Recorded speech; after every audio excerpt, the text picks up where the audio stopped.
শ্বশুর বাড়িতে এই প্রথমবার আমার দাদি আসলো। আমার বিয়ের প্রায় 1.5 বছর হতে চলেছে, বাট আমার দাদি আজকেই প্রথম আসলো আমাদের বাড়িতে। অনেকদিন ধরেই দাদিকে আসতে বলতেছিলাম, আজকে ফাইনালি দাদি আসলো, তাও আবার এই রোজা রমজানের মধ্যে। এই সময় দাদির জন্য কি করব সেটাই বুঝতে পারতেছি না। বিকাল অলমোস্ট হয়ে গেছে, একটু পরে যেহেতু ইফতারের টাইম, তাই ভাবলাম আজকে ইফতারে স্পেশাল কিছু বানাই আমার দাদির জন্য। আমার দাদির আবার দাঁত নাই, সব রকম খাবার উনি খেতে পারে না। প্রতিদিনের মতো বুট বেগুনি পেঁয়াজি তো করবোই, সাথে আজকে আমার দাদির পছন্দের বিরিয়ানি রান্না করব। গরুর মাংস দিয়ে বাসমতি চালের বিরিয়ানি রান্না করব আজকে। আমি এই বিরিয়ানিটা খুবই সহজভাবে রান্না করতে পারি, আর এই বিরিয়ানিটা আমার হাতের খুবই মজা হয়। আজকে রান্না করতে করতে চলো তোমাদের সাথেও শেয়ার করি। 1/2 কেজি গরুর মাংস আমি নিছি, নর্মাল রান্নার জন্য যেরকম টুকরা করা হয় সেরকম সাইজেরই পিসগুলা। তার মধ্যে আমি আদা বাটা, জিরা বাটা, রসুন বাটা, সব রকমের গুঁড়া মশলা, লবণ সবকিছু দিলাম, আর দিলাম খানিকটা বিরিয়ানি মশলা। বিরিয়ানি মশলার মধ্যে আসলে সব যাবতীয় মশলাগুলো থাকে, তাই এক্সট্রা করে আর কিছু দিচ্ছি না। প্রথমে যে পেঁয়াজ ভেজে রাখছিলাম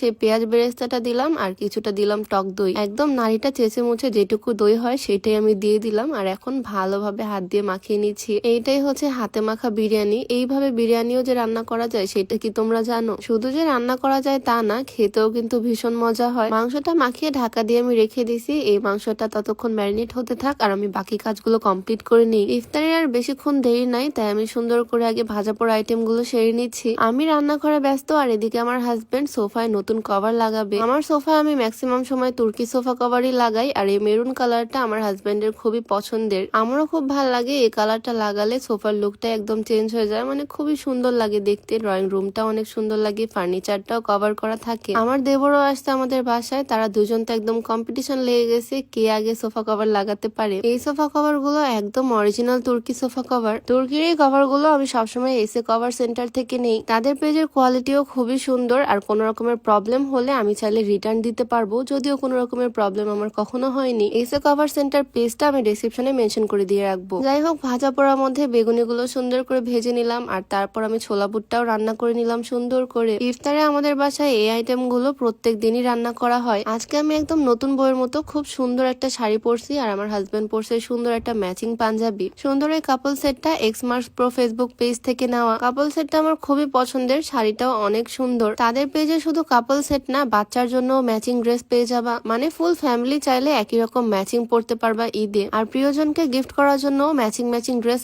একদম বেস্ট। এক্সমার্স প্রো ফেসবুক পেজটা আমি ডেসক্রিপশনে মেনশন করে দিয়ে রাখবো, চাইলে ভিজিট করে আসতে পারো তাদের পেজটা। যাই হোক, অবশেষে রান্নায় ব্যাক করি, আমার ছোলা বুট রান্নাও শেষ, আর ফাইনালি আমি বিরিয়ানিতে চলে আসলাম। বড় সাইজের একটা হাঁড়ি বসিয়ে দিলাম, আর তার মধ্যে আগে থেকে মশলা মাখিয়ে রাখা মাংসটা দিলাম, কিছু পেঁয়াজ কুচি দিলাম উপর থেকে, আর অনেকটা সরিষার তেল দিয়ে দিছি। এখন আমি হাত দিয়ে ভালোভাবে মাখিয়ে নিচ্ছি। চুলা জালটা কিন্তু এখনো অন করিনি। সরিষার তেলের ফ্লেভারটা আমার কাছে খুব ভাল লাগে, তাই অ্যাড করলাম। চাইলে সয়াবিন তেল দিয়েও রান্না করা যায়। চুলা জালটা অন করে দিলাম, আর এখন ভালোভাবে এই মাংসটা রান্না করে নিচ্ছি। একটু সময় নিয়ে ধীরে সুস্থে মাংসটা রান্না করতেছি। মাংস থেকে তো পানি ছাড়বেই, সাথে একটু গরম পানি দিয়েও সুন্দর করে সিদ্ধ হয় যাতে, সেভাবে রান্না করে নিচ্ছি মাংসটা। আর এদিকে আমি চলে আসলাম চালের কাছে। বাসমতি চাল দিয়ে আজকে বিরিয়ানিটা করব, মানে লম্বা লম্বা রাইস যেগুলো হয়। 1 কেজিরও কিছুটা কমই নিয়ে নিছি আমি, প্রায় 3 পোয়া চাল নিলাম। চালটাকে সুন্দর করে ধুয়ে নিছি, আর এদিকে একটা পাতিলের মধ্যে আমি পানি বসাতে দিলাম। পানির মধ্যে কিছুটা শাহি জিরা, লবণ, এলাচ, মানে গরম মশলা আইটেম গুলো আমি সব পানির মধ্যে ছেড়ে দিলাম। আর পানিতে যখন এরকম বলক চলে আসলো, ফুটন্ত পানিতে আমি ধুয়ে রাখা বাসমতি চালগুলো দিলাম। এইভাবে বিরিয়ানি রান্না করা খুবই সহজ, আমার কাছে সবচেয়ে সহজ বিরিয়ানি স্টাইল এটাই মনে হয়, আর খেতেও খুবই মজার হয়। চালটাকে এখানে আমি ফুল সিদ্ধ করব না। এদিকে আরেক চুলায় আমি একটা তাওয়া বসিয়ে নিলাম, আর তাওয়ার উপরে দিয়ে দিলাম মাংস রান্না করা সেই হাঁড়িটা। এখন পানি থেকে চালগুলো ছেঁকে ছেঁকে আমি মাংসের উপরে দিয়ে দিচ্ছি। মাংসটা রান্না করে নিয়েছিলাম, তার উপরে চালগুলো ছড়িয়ে নিচ্ছি, আর চালের উপরে কিছুটা পেঁয়াজ বেরেস্তা, কাঁচামরিচ আর সামান্য একটু ঘি দিয়ে দিলাম।